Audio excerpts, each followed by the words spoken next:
Hello students, welcome to Study Khazana. My name is Subrat Kumar.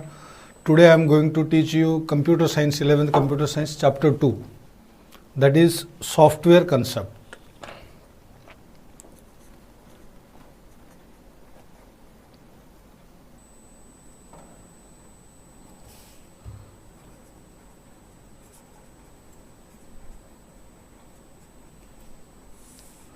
Software concept, जैसे कि मैंने last lecture में आप लोगों को बताया था, computer hardware and software, same चीज़ इसमें भी रिपीट है, जो कि सॉफ्टवेयर कंसेप्ट के बारे में है। व्हाट इज़ सॉफ्टवेयर, ये डेफिनेशन मैंने आप लोगों को पहले भी बता रखा है, आज दोबारा भी बताता हूँ। सॉफ्टवेयर क्या चीज़ है?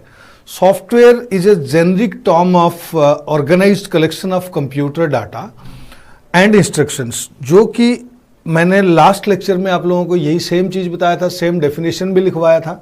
फिर भी अगर हमारे टॉपिक में है तो मैं थोड़ा सा आपको समझा देता हूँ।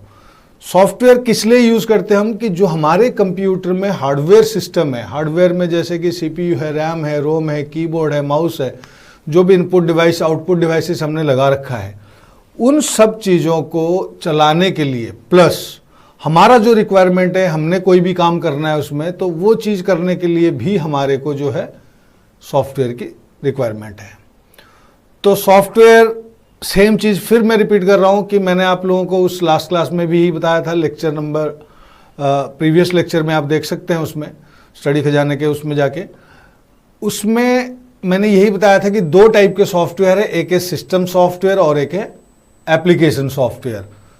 ठीक है, तो सिस्टम सॉफ्टवेयर और एप्लीकेशन सॉफ्टवेयर क्या है, अगर ज़रूरत पड़ता है तो मैं फिर दोबारा आपको बता देता हूं कि मैंने यही दो चीज़ समझाया था। एक बताया था आपको सिस्टम सॉफ्टवेयर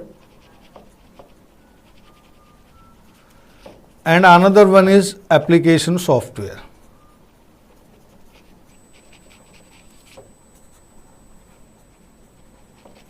राइट, तो सिस्टम सॉफ्टवेयर और एप्लीकेशन सॉफ्टवेयर, इन दोनों में डिफरेंस क्या है ये भी बताया था। सिस्टम सॉफ्टवेयर हम यूज़ करते हैं अपने कंप्यूटर सिस्टम को चलाने के लिए। मतलब कंप्यूटर सिस्टम को क्या चलाने के लिए? कंप्यूटर सिस्टम क्या है कि कंप्यूटर सिस्टम में जितने आपके हार्डवेयर्स लगे हुए हैं, जो जैसे कि आपके पास मैंने यही बताया कि रैम रोम ये सारी चीज़ें लगे हुए हैं, तो उन सब चीज़ों को एक्टिवेट करने के लिए, जैसे कि इनपुट डिवाइस आपने लगाया, तो इनपुट डिवाइस जैसे कीबोर्ड आपने लगा रखा है, तो उस कीबोर्ड का फंक्शन क्या है, कीबोर्ड काम कैसे करेगा? मतलब जो भी डाटा आप इनपुट करोगे वो मेन मेमोरी में जाएगा, मेन मेमोरी से फिर प्रोसेसर में आएगा, प्रोसेसिंग होगा, फिर अगेन मेमोरी में जाते, फिर आउटपुट डिवाइस में जाते। मतलब ये जो प्रोसेस है, ये सारा का सारा कौन कराएगा? ये आपका सिस्टम सॉफ्टवेयर कराता है। सिस्टम सॉफ्टवेयर में एक ऑपरेटिंग सिस्टम है, वो कराता है।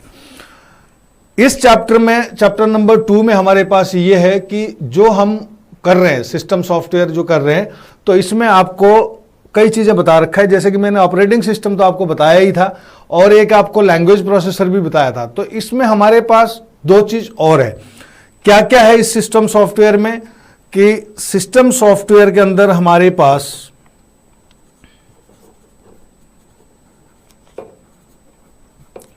सिस्टम सॉफ्टवेयर, इसमें आपको चार चीज बताया जाएगा आज। एक तो आपको जो ऑपरेटिंग सिस्टम मैंने बताया, जो कि हमने पहले भी डिस्कस कर चुके हैं। दूसरा आपके पास लैंग्वेज प्रोसेसर, ये भी पहले डिस्कस कर चुके हैं।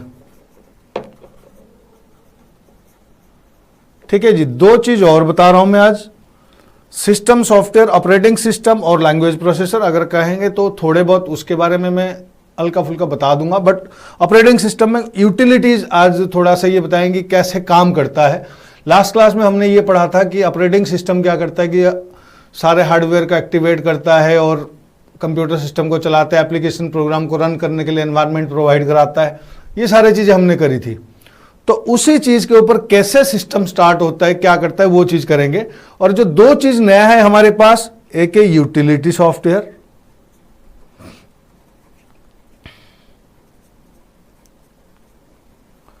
और एक डिवाइस ड्राइवर, जो आज हम इसमें डिस्कस करेंगे।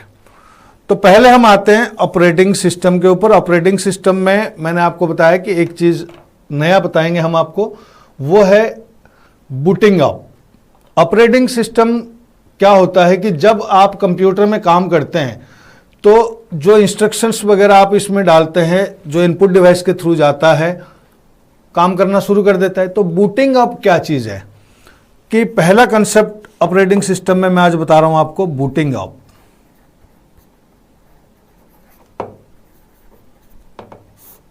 क्या है ये बूटिंग अप? जैसे ही हम कंप्यूटर सिस्टम को स्टार्ट करेंगे, कंप्यूटर सिस्टम की स्विच ऑन करते हैं आप, कंप्यूटर सिस्टम के स्विच ऑन करेंगे तो ये क्या करता है, जो स्विच को ऑन करते हैं हम उसको कहते हैं बूटिंग हो रहा है। कंप्यूटर सिस्टम का जब स्विच ऑन करते हैं, जो स्टार्ट होता है, जो भी प्रोसेस करता रहता है वो आपने देखा होगा, तो हम उसको कहते हैं कि ये जो है बेसिकली स्टार्ट हो रहा है या कंप्यूटर सिस्टम को रन कराने के लिए एनवायरनमेंट प्रोवाइड करा रहा है कि हम काम कर सकें। तो इसका अगर हम डेफिनेशन में जाए तो ये क्या करता है कि loading operating system files, loading operating system files into computer's memory.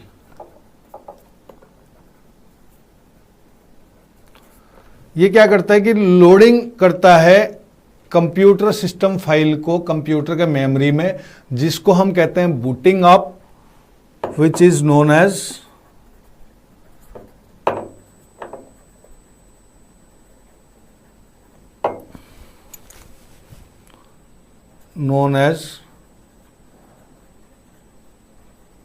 booting up, or you can say bootstrap, right.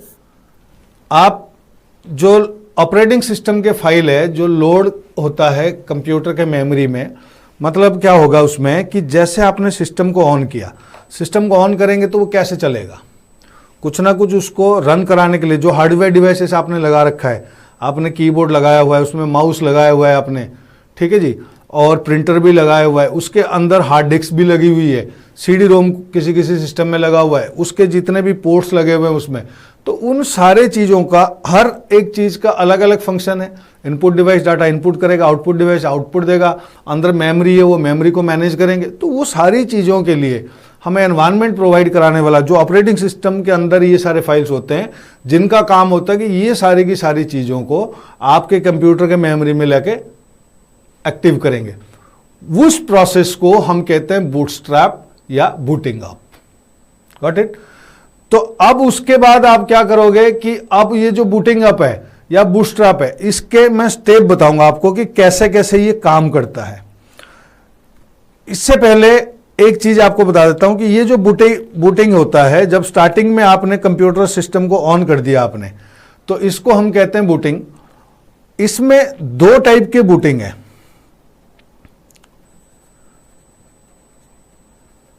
Booting के जो टाइप है ये दो है। एक को हम कहते हैं कोल्ड बूट और एक को हम कहते हैं वार्म बूट। ठीक है स्टूडेंट्स, अब ये सवाल है हमारे पास कि कोल्ड बूट और वार्म बूट ये क्या चीज है। कोल्ड बूट, जब आप कंप्यूटर सिस्टम को स्विच से ऑन करते हैं, कंप्यूटर सिस्टम बंद पड़ा था, आपने उस सिस्टम को स्टार्ट किया और उस सिस्टम जब स्टार्ट हुआ उसको आप कहते हैं कोल्ड बूट। तो कोल्ड बूट क्या हुआ आपके पास,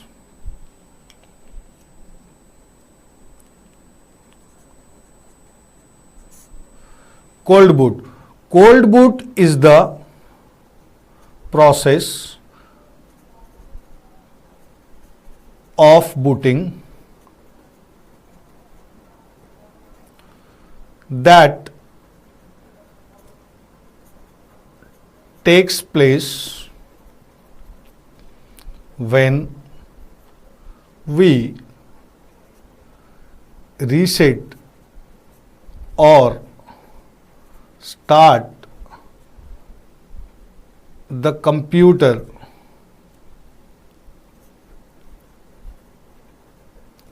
from using the on off switch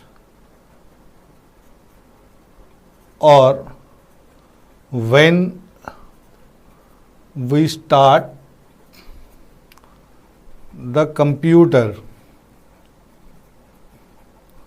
first time, right. मैंने आपको ये बताया कि कोल्ड बूट या कोल्ड बूटिंग एक ऐसा प्रोसेस है जो जब आप कंप्यूटर को रीसेट करते हैं, चलते चलते रीसेट करते हैं यूजिंग ऑन ऑफ स्विच। एक रीसेट बटन होता है, उससे नहीं, ऑन ऑफ का जो स्विच होता है जिसको आप प्रेस करने से कंप्यूटर कंप्लीटली शट डाउन हो जाता है, कंप्लीटली बंद हो जाता है, सारे पावर्स ऑफ हो जाते हैं, कुछ नहीं एक्टिव रहता, उस प्रोसेस को कोल्ड बूट कहते हैं। या जब व्हेन, जैसे कि मैंने अभी आपको बताया कि हमारे पास बूट होता है, हम सिस्टम को बूट करते हैं, उसको बूटस्ट्रैप कहते हैं या बूटिंग कहते हैं। तो जब आप कंप्यूटर सिस्टम को फर्स्ट टाइम स्टार्ट करते हैं तो उसको भी हम कहते हैं बूटिंग। वो होता है कोल्ड बूट या कोल्ड बूटिंग प्रोसेस। मतलब कंप्यूटर बिल्कुल बंद है, कोई उसमें इलेक्ट्रिक सिग्नल कोई पास नहीं हो रहा, कुछ भी नहीं हो रहा, तो आपने स्टार्ट किया उसको तो हुआ। उससे एक फायदा भी होता है। क्या बेनिफिट होता है इसके, कि जब आप कोल्ड बूट करते हैं, अगर आप कंप्यूटर चलाते चलाते कोल्ड बूट प्रोसेस अपनाते हैं, कई बार क्या होता है आपके कंप्यूटर चल रहा है, कोई हैंग हो रहा है, कोई प्रॉब्लम आ रहा है, कुछ भी हो रहा है, तो हम उसको रीसेट कर लेते हैं। एक तो वो रीसेट बटन से होता है, उसके बारे में बाद में कहते हैं। जो ऑन ऑफ से आपने बंद कर दिया, बंद करने से बेनिफिट क्या होता है कि जितना कुछ आपके मेमोरी में कोई भी डाटा है, कुछ अनयूज्ड प्रोसेस है, कोई किसी कारण से डाटा क्लैश हो रहा है, किस कारण से डाटा मर्ज हो रहा है, कुछ भी हो रहा है, प्रॉब्लम आ रही है उसमें, तो वो सारा का सारा, जैसे कि मैंने लास्ट क्लास में बताया था कि मेन मेमोरी में जो कुछ डाटा होता है हमारा, जब भी हम कंप्यूटर को स्विच ऑफ कर देते हैं वो पूरा का पूरा रिलीज हो जाता है, रिमूव हो जाता है, इरेज हो जाता है। तो इस चीज़ को हम जो है कहते हैं कोल्ड बूट या वार्म बूट। तो इससे ये बेनिफिट होता है कि हमारी मेमोरी भी बिल्कुल फ्री हो जाता है। फिर जब आप पूरा बंद करके स्टार्ट करते हैं तो थोड़ा कंप्यूटर की प्रोसेसिंग भी अच्छी हो जाती है और उसकी स्पीड पे भी थोड़ा फर्क पड़ जाता है। ठीक है, समझ आया आपको ये कोल्ड बूट के बारे में जो बताया मैंने आपको। अब हम बात करते हैं वार्म बूट के बारे में।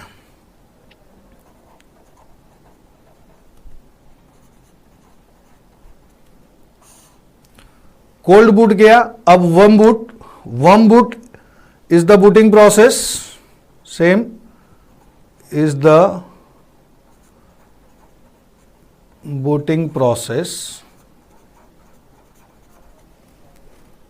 Warm boot is the booting process that takes place, same definition लिख रहा हूं देखो, takes place, खाली थोड़ा सा चेंज करोगे आप, क्या करोगे, when we,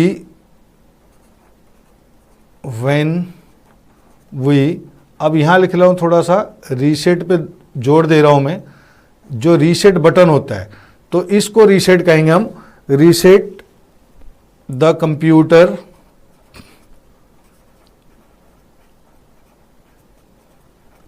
by using reset button. Reset button का यूज करके हम कर सकते हैं यूजिंग टास्क मैनेजर है एक, उसके थ्रू, जिसमें कि आप control plus alt plus delete की प्रेस करते हैं, तो इसके थ्रू भी आपका हो जाता है, रीसेट हो जाता है। तो इससे क्या होगा कि जो ये प्रोसेस है तो इसमें आपका कंप्यूटर क्या होगा कि रीसेट हो जाता है।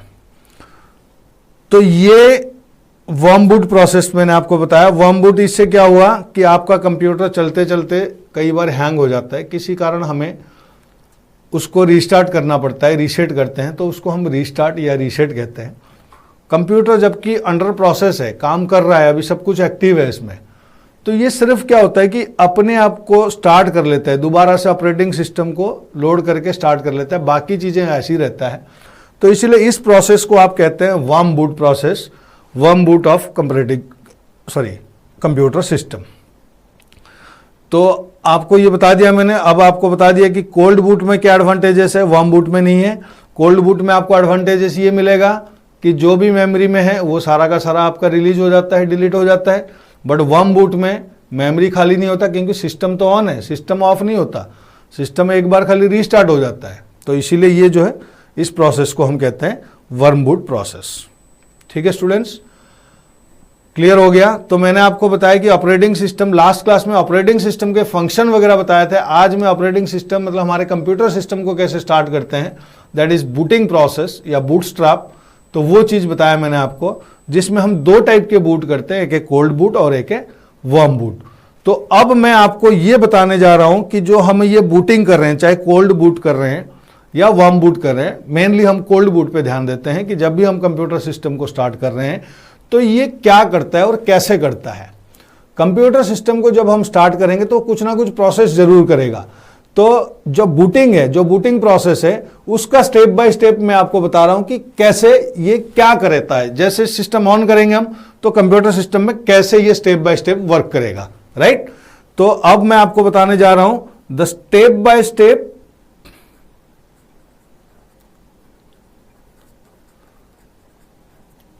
Booting process.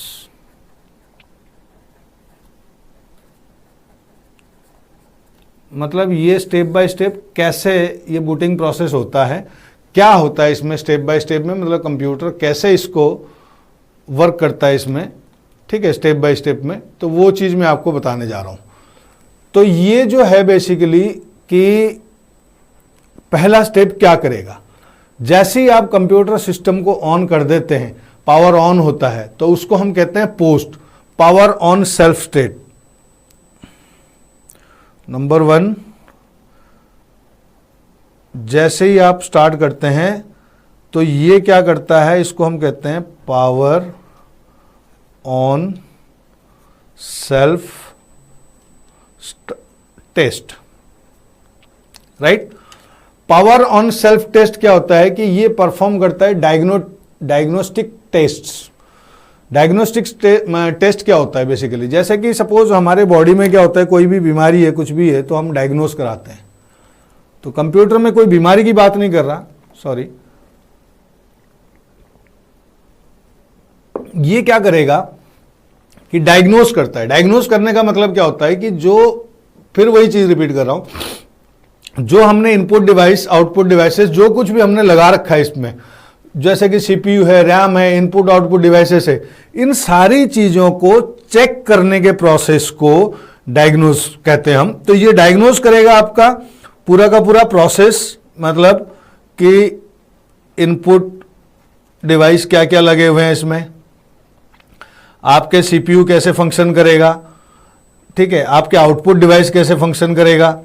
तो all these are performed by this first step. ये नंबर 1 स्टेप जो है, ये है डायग्नोस करता है आपके, जो जिसको हम कहते हैं power on self test, POST कहते हैं हम उसको।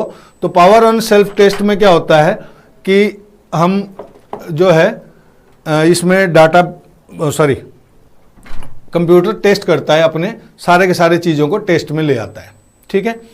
अब ये टेस्ट होने के बाद, मतलब इसमें सीपीयू की एक्टिवेशन, आपके इनपुट आउटपुट डिवाइस की एक्टिवेशन, ये सारी चीजें होगी। अब आप आते हैं नंबर 2 पोजीशन पे। सेकंड में क्या करेगा, मतलब जब आपने कंप्यूटर का स्विच ऑन किया तो पहले इसने डायग्नोस किया, जो मैंने आपको बताया अभी। अब सेकंड में ये क्या करेगा कि इस कंप्यूटर, जो कंप्यूटर सिस्टम आप यूज कर रहे हैं, उसके अंदर एक चिप लगा हुआ है। लास्ट क्लास में बायोस के बारे में मैंने आपको बताया था। That BIOS is known as ROM BIOS. ROM BIOS का फुल फॉर्म क्या है, रीड ओनली मेमोरी। बायोस का फुल फॉर्म है बेसिक इनपुट आउटपुट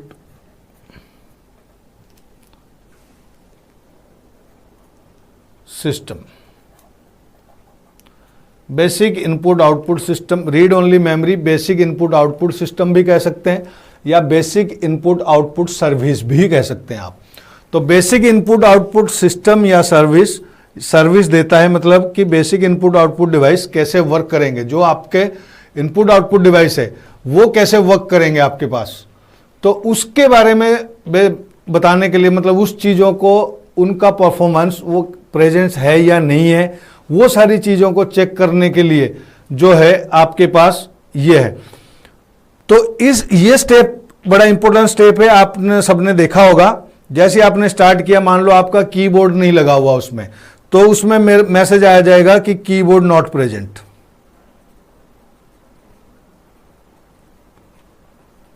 ठीक है जी, ऐसा मैसेज आ जाता है, कभी देखा होगा आपने। तो एक तो ये मैसेज आ जाता है, एक मैसेज। अब बायोस का काम क्या है कि बेसिक इनपुट तो है ही है, साथ में ऑपरेटिंग सिस्टम भी चेक करता है। जैसे कि सपोज आपने हार्ड डिस्क लगा रखा है, हार्ड डिस्क के अंदर आपका क्या है कि हार्ड डिस्क के अंदर ऑपरेटिंग सिस्टम फाइल है, मतलब जैसे विंडोज है या डॉस है या लिनक्स है, कोई भी चीज आपने इंस्टॉल किया हुआ अपने कंप्यूटर में, तो वो सारा का सारा चीज आपने हार्ड डिस्क में रखा होगा। इस हार्ड डिस्क में अगर ऑपरेटिंग सिस्टम फाइल प्रेजेंट नहीं है फॉर एग्जांपल, तो ये भी एक मैसेज दे देगा आपको, नॉन सिस्टम डिस्क और डिस्क एरर।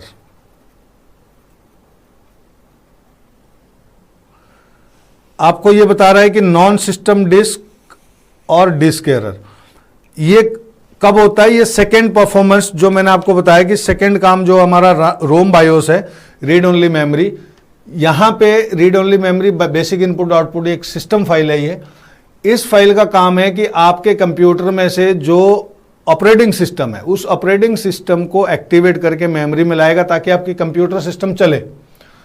अगर किसी कारण आपके कंप्यूटर सिस्टम में कोई डिवाइस प्रेजेंट नहीं है, जैसे कि कीबोर्ड बताया मैंने, उसके बाद अगर आपके हार्ड डिस्क में ऑपरेटिंग सिस्टम प्रेजेंट नहीं है, कोई ऑपरेटिंग सिस्टम की फाइल मिसिंग हो जाती है, कई बार ऑपरेटिंग सिस्टम करप्ट हो जाते हैं वायरस के कारण, किसी और कारण से फाइल कोई डिलीट हो गया, तो उस केस में आपको देता है कि नॉन सिस्टम डिस्क और डिस्क एरर। ये दो कारण से होता है। एक मतलब बेसिक घुमा फिरा के बात यही है कि आपके कंप्यूटर को ऑपरेटिंग सिस्टम जब नहीं मिलेगा वो ये एरर देगा। तो ऑपरेटिंग सिस्टम कैसे नहीं मिलता उसको, पहला मैंने बताया कि किसी कारण या तो ऑपरेटिंग सिस्टम रिमूव हो चुका है, उसमें से कोई फाइल मिसिंग है, या ऑपरेटिंग सिस्टम नहीं है। दूसरा रीजन ये है उसमें कि जब आपने कंप्यूटर में, तो आपके सिस्टम में, आपके हार्ड डिस्क में ऑपरेटिंग सिस्टम प्रेजेंट है, फिर भी दे रहा है। उसका कारण क्या होता है, कई बार हार्ड डिस्क की जो कम्युनिकेशन है मदरबोर्ड के साथ, उसकी जो केबल, डेटा केबल लगा होता है या पावर केबल लगा होता है, आईडी केबल कहते हैं हम उसको, आजकल साटा केबल भी आने लग गया है, तो किसी कारण वो हिल गया है या वो हट गया किसी कारण, या पावर कई बार उसको प्रॉपर सप्लाई नहीं मिल पा रहा, तो कंप्यूटर को हार्ड डिस्क ही नहीं मिल रहा। तो जब हार्ड डिस्क ही नहीं मिल रहा तो ऑपरेटिंग सिस्टम मिलेगा ही नहीं, ऑब्वियस ही बात है। तो तभी भी ये एरर आपको देगा कि नॉन सिस्टम डिस्क और डिस्क एरर। समझ आया? दो रीजन बताया मैंने आपको। पहला, या तो ऑपरेटिंग सिस्टम मिसिंग है, ठीक है, बात वही है, मतलब जब कंप्यूटर सिस्टम को ऑपरेटिंग सिस्टम नहीं मिलेगा तो दिखाएगा। तो ऑपरेटिंग सिस्टम किस कारण से नहीं होता, पहला रीजन ये हो गया कि ऑपरेटिंग सिस्टम या तो फाइल करप्ट है या किसी कारण नहीं है। दूसरा रीजन क्या होता है इसका कि जब ऑपरेटिंग सिस्टम आप जो चला रहे हैं, जो भी काम कर रहे हैं ऑपरेटिंग सिस्टम में, जिस डिस्क में है, जिस डिस्क को प्राइमरी बना के आप काम कर रहे हैं, तो normally we are using hard disk for the primary disk storage device, sorry operating system के लिए। तो हार्ड डिस्क में, हार्ड डिस्क की कनेक्शन किसी कारण, अगर हमारे हार्डवेयर जो मदरबोर्ड लगा हुआ है जिसमें आपके डेटा केबल लगता है, आईडी केबल लगता है या पावर केबल लगा हुआ है, वो किसी कारण मिस हो जाता है, किसी कारण पावर सप्लाई प्रॉपर नहीं जा पा रही है, तो उस कारण से जो है आपका ये मैसेज आ सकता है। क्लियर हो गया? तो फर्स्ट स्टेप पावर ऑन करेंगे हम, जिसमें ये डायग्नोस करेगा। दूसरे स्टेप में आपका ऑपरेटिंग सिस्टम और इन चीजों का वो करेगा। तो ये है, दो स्टेप मैंने आपको बताया। और तीसरे स्टेप में क्या है कि थर्ड स्टेप डिवाइस ड्राइवर की काम करता है। ये डिवाइस ड्राइवर मतलब,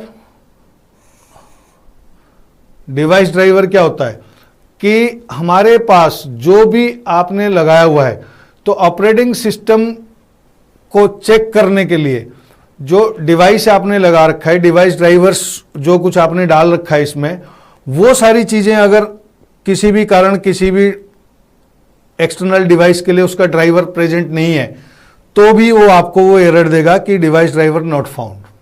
ठीक है, अब हम आते हैं फोर्थ पॉइंट पे। फोर्थ पॉइंट जो है बड़ा मेन इंपॉर्टेंट चीज है, जिसमें कि बूट रिकॉर्ड ढूंढता है ये। मतलब बेसिकली क्या करेगा कि जैसे आपने देखा कि ऑपरेटिंग सिस्टम को सर्च किया उसने, रोम बायोस ने, तो ऑपरेटिंग सिस्टम उसको मिलता है हार्ड डिस्क में किसी में भी। तो हमारे पास ये क्या है कि बूट सेक्टर होता है, जो कि हम उसको कहते हैं बूट रिकॉर्ड और बूट सेक्टर। तो बूट सेक्टर या बूट रिकॉर्ड क्या है ये?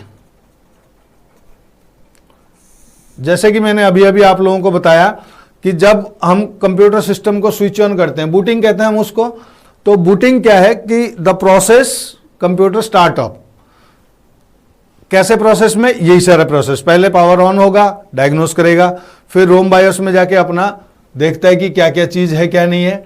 अब ये बूट रिकॉर्ड पे आता है या बूट सेक्टर पे आता है। हर डिस्क में एक सेक्टर होता है जिसको हम कहते हैं boot sector.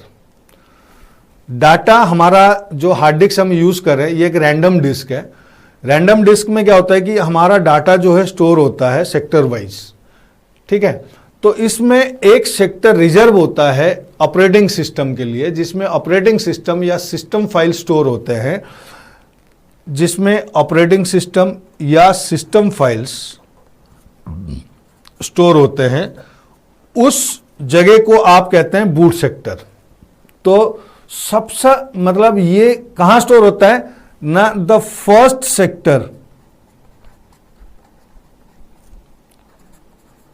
Sector of the device is called boot sector. ठीक है जी, जो पहला सेक्टर होता है, सबसे पहला सेक्टर जिसमें बूटेबल फाइल्स हमारा स्टोर होता है, या हमारा डिवाइस बूटेबल फाइल्स या बूट रिकॉर्ड स्टोर होता है, उस चीज को हम कहते हैं बूट सेक्टर। तो इस बूट सेक्टर में बूटेबल फाइल्स है हमारे पास, तो इन चीजों को चेक करेगा वो, जिसको हम कहते हैं MBR। MBR क्या है? Master boot record. ठीक है जी, तो इस जगह को कहते हैं आप मास्टर बूट रिकॉर्ड।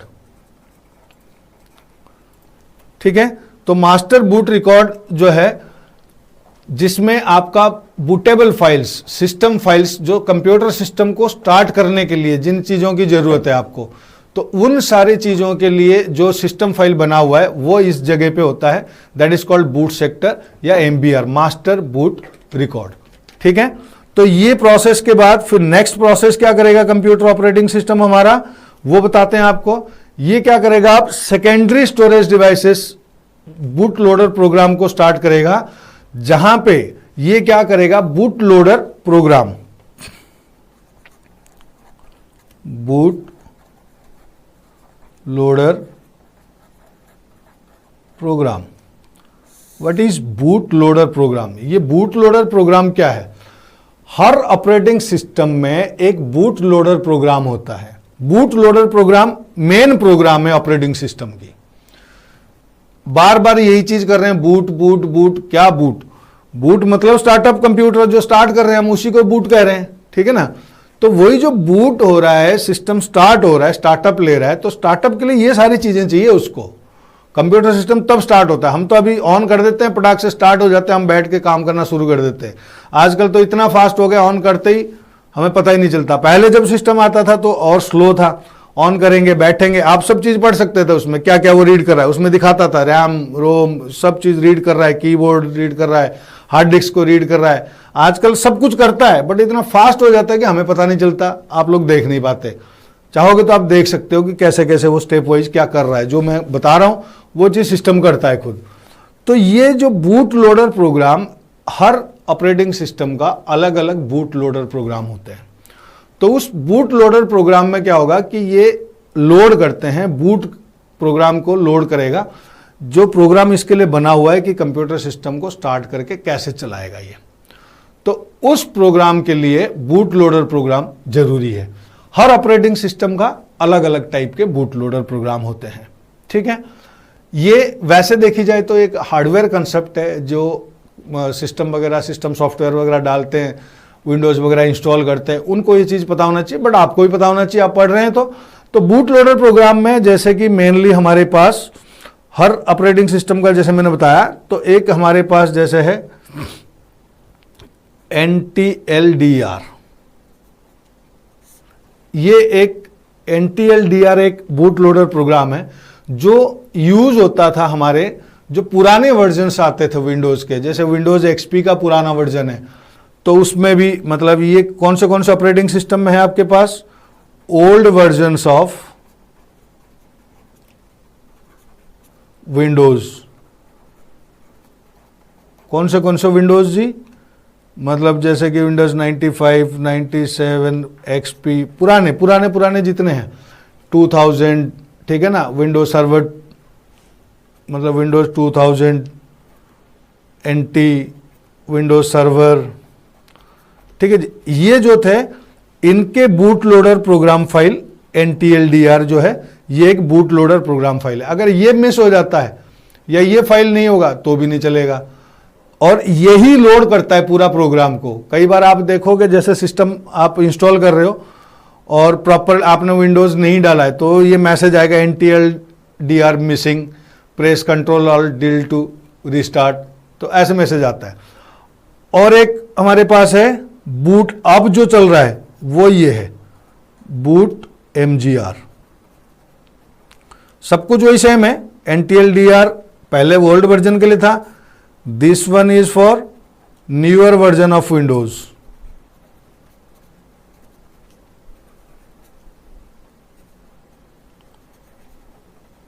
राइट, तो न्यूअर वर्जन ऑफ विंडोज वही Windows Vista, Windows 7, Windows 8, Windows 10 और यही सब चीज़ें हैं। तो इन सब चीज़ों में जो है आपके पास ये यूज होता है बूट MGR, ठीक है। NTLDR जो बूट लोडर प्रोग्राम था वो आपके पुराने वर्जन विंडोज़ के लिए था। अब ये जो बताया मैंने आपको बूट MGR, ये आपके न्यूअर वर्जन ऑफ विंडोज़ के लिए हो गया।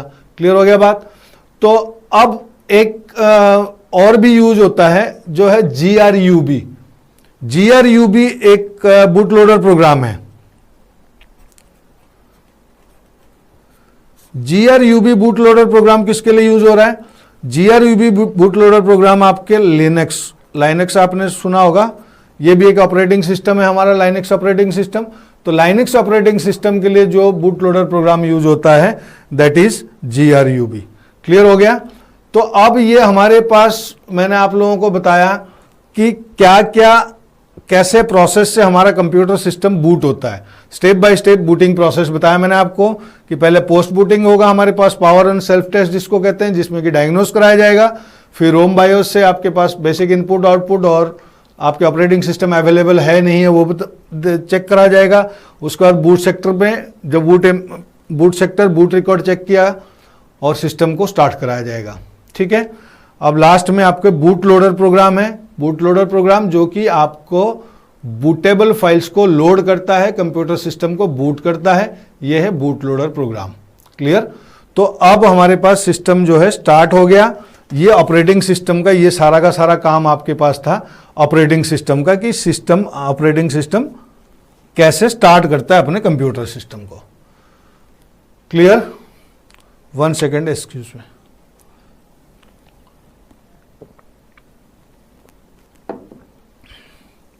अब मैं आपको बताने जा रहा हूं नीड ऑफ ऑपरेटिंग सिस्टम।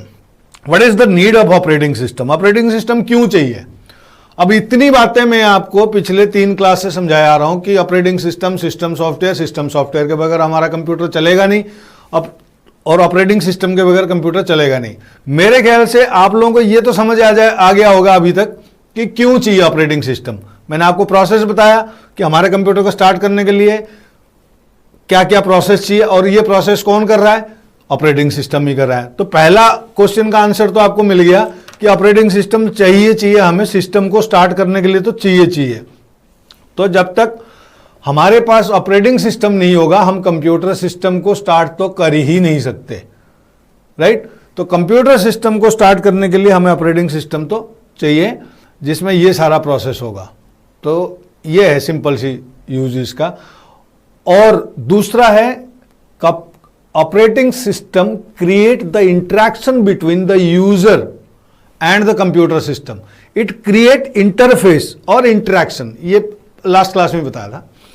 तो क्रिएट इंटरफेस या interaction between the user and the computer. Computer और यूजर के बीच में जब तक इंटरफेस या इंटरेक्शन नहीं होगा तब तक हम काम कैसे करेंगे। आप मेरे से बात कभी कर सकते हैं या तो फोन करके या तो इस स्टडी खजाने के साइट में जाके ऑनलाइन वीडियो देख के, तो ये भी एक इंटरेक्शन है। ऑनलाइन प्रोग्राम लेते हैं आप, उसमें भी आप पढ़ते हैं।